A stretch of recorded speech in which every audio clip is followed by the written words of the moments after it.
اگر آل محمد کے وسیلے سے کریں گی تو ظاہر بہت ثواب بڑھ جائے گا. لیکن برائی پر بس ایک ہے, جن لوگوں نے برائیاں کمائی ان کے لیے برائی کے بدلے ویسی ہی برائی ہے. ان کے چہروں پر گناہوں کی سیاہی ہوگی اور انہیں عذاب الہی سے بچانے والا کوئی نہ ہوگا. ان کے چہرے پر جیسے رات کا سیاہ رات کا تاریکی کا پردہ ڈال دیا ہوگا. ذرا لفظ سیاہ کی تکرار دیکھیں, میں اس لیے آپ لوگوں کو نمبر بتاتی ہوں تاکہ آپ خود اس کا ٹرانسلیشن پڑھیں. ان کے چہرے پر جیسے سیاہ رات کا کی تاریکی کا پردہ ڈال دیا گیا ہوگا. وہ اہل جہنم ہیں اور اس میں ہمیشہ رہنے والے ہیں.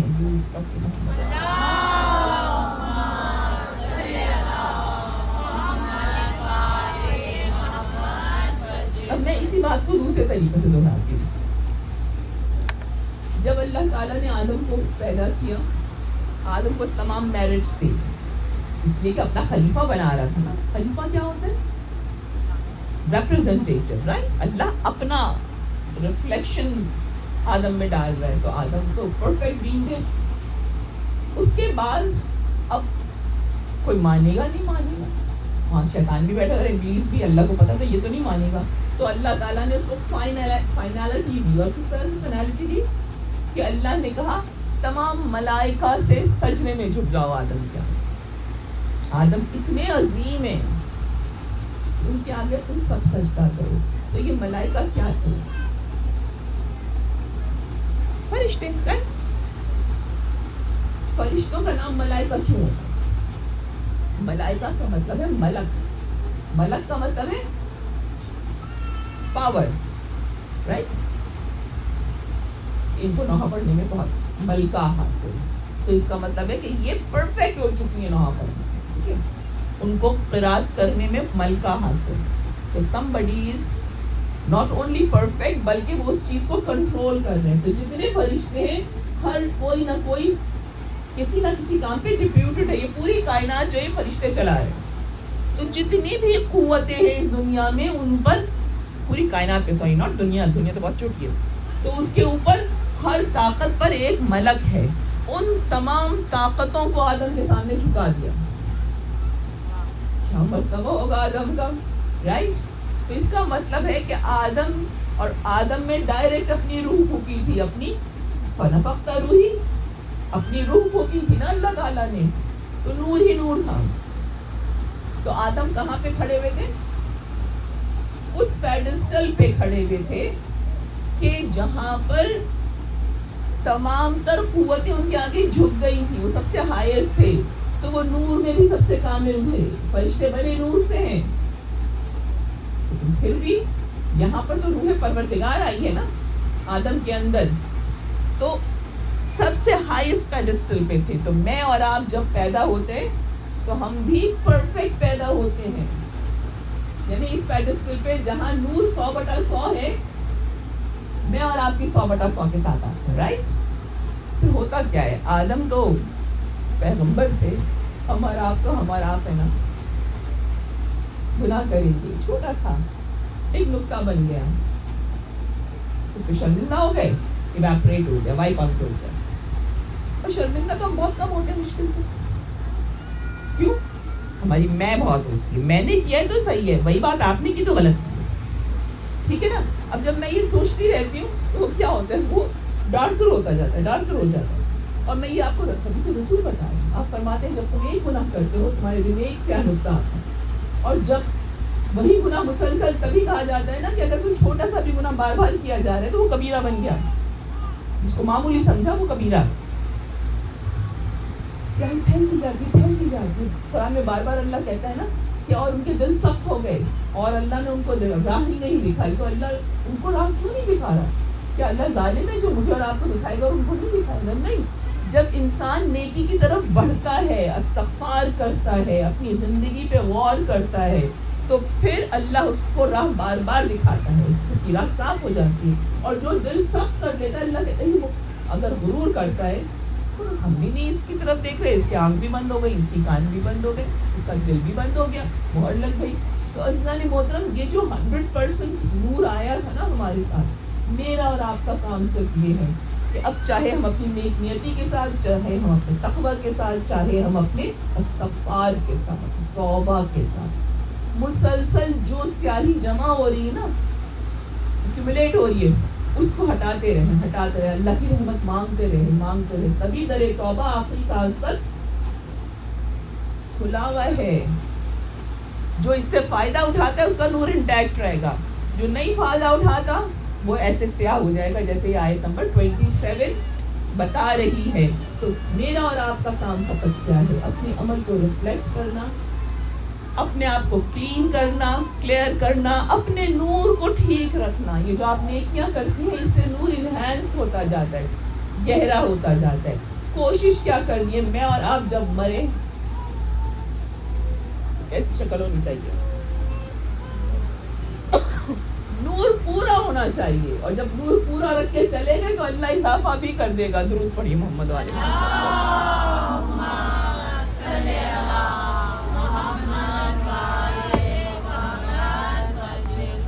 انتہائی خوش مجلس، لیکن موضوع ایسے ہی ہے. ہاں صادق صاحب تو ڈراتے ہیں، میں تو ڈرا نہیں ہوں، میں نہیں ڈرا رہی آپ کو، میں تو اچھی اچھی باتیں بتا.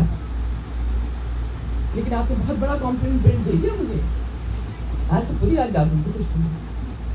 خدا ان کے قدموں کی خاک بنا دے. بہت بڑے ہمارے عالم ہیں، بہت بڑے بزرگ ہیں. لیکن عزیزہ جی محترم، یہ جو عزاداری ہے، یہ جو حسین سے مہندی تک جانا ہے، میں نے آپ کو کئی قصے بتائے تھے. امام حسین دعوت دیتے تھے، امام حسین کس طرح بلاتے تھے. آپ نے ابن یزید جوفی، عبید اللہ ابن جوفی اور حر ابن یزید رحمی، دونوں کیریکٹرز آپ نے دیکھے نا. پچھلے سال میں نے بہت تفصیل سے پڑھا تھا. دونوں کیا کر رہے تھے؟ دونوں امام سے دور تھے، امام کے دشمن تھے، امام کو جانتے تھے کہ امام پنجے تن میں سے ہیں، جانتے تھے کہ رسول اللہ کے ڈائریکٹ ڈسینڈنٹ ہیں، دین پہ ہیں، نیکی پر ہیں، کوئی گناہ نہیں ہے، کوئی کام ایسا نہیں کیا کہ واجب القتل ہو. امام کا ساتھ نہیں دے رہے تھے. کیوں نہیں دے رہے تھے؟ امام کا ساتھ اس لیے نہیں دے رہے تھے. اب یہ میں بہت بڑی فلسفی آپ کو دے رہی ہوں. امام کا ساتھ اس لیے نہیں دے رہے تھے کہ ان کا کہنا یہ تھا کہ ہم نے چونکہ حاکم وقت کی بیعت کی بھی ہے تو ہم بیعت نہیں توڑ سکتے. صحیح کر رہے تھے؟ نہیں کر رہے تھے، اس لیے کہ بیعت صرف آل محمد کی ہے. ولائے آل محمد ہی اصل عبادت ہے. ان سے ہٹ کر کوئی چیز، اگر کوئی ان کے مقابل آ رہا ہے تو وہ صحیح. آپ سے یہ نہیں کہا جاتا کہ آپ تلوار لے کے باہر کھڑی ہو جائیں، آپ سے یہ نہیں کہا جاتا آپ جہاد پہ اتر جائیں، لیکن آپ سے جس چیز کی ایکسپیکٹیشن ہوتی ہے کہ اپنے آپ کو اپنے وقت کے امام کی پہچان ہونی چاہیے. اسی لیے سرکار نے اتنی بڑی بات کہی. آپ نے کہا جو اپنے وقت کے امام کو نہیں پہچانے گا وہ جاہل مرا، یعنی کچھ کام ہی نہیں کیا. کیوں؟ اس لیے کہ جس نے امام کو نظر انداز کر دیا نا، پھر وہ حق تک نہیں پہنچ سکتا. حق صرف علی کے ساتھ ہے اور اولاد علی کے ساتھ، اس کے علاوہ آپ کو حق کہیں نظر نہیں. اگر یہ اسٹیٹمنٹ بچوں کو سمجھ میں آ گیا تو ان کو پتہ چل جائے گا فلسطین کا ایشو کیسے ریزالو ہوگا، ہمارا اسٹانس کیا ہونا چاہیے، ہمیں کس کے ساتھ کھڑا ہونا چاہیے. یاد رکھیے، بس یہ سوچا کیجیے اپنی آنکھیں بند کر کے، اس وقت امام زمانہ موجود ہوتے کہاں کھڑے ہوتے. بس آسان ہو گیا نا، امام زمانہ موجود ہوتے اس وقت تو کیا میرے ساتھ یہاں بیٹھے ہوتے ہیں؟ فلسطین میں ہوتے obviously. اسی لیے جب وہ آئیں گے تو وہ فلسطین کا ہی رخ کریں گے. کیوں؟ اس لیے کہ وہاں انسانیت کے ساتھ ظلم کی انتہا ہو گئی. تو امام زمانہ علیہ السلام کی انشاءاللہ اللہ نے مہلت دی مجھے، تو میں کل آپ کو ان کی حتمی یعنی جو ڈیفینیٹ نشانیاں ہیں 5 وہ بتاؤں گی. کوشش کروں گی کہ اس موضوع کو میں کل اور پرسوں میں ریپ اپ کر دوں. لیکن آپ کی اپنی ذمہ داری ہے کہ آپ خود علم حاصل کریں، اور بہت آسان ہے، it's on your fingertips. اور پھر خود آپ اپنے ارد گرد والوں کو بار بار ریمائنڈر کریں کہ حسین پہ رونا ضرور ہے، لیکن مہدی کو پرسہ دینا ہے، کسی اور کو پرسہ نہیں دینا. مجلس میں جانا ضرور ہے، لیکن صاحبہ خانہ کی شکر گزاری کے اس نے فرج بچھایا، لیکن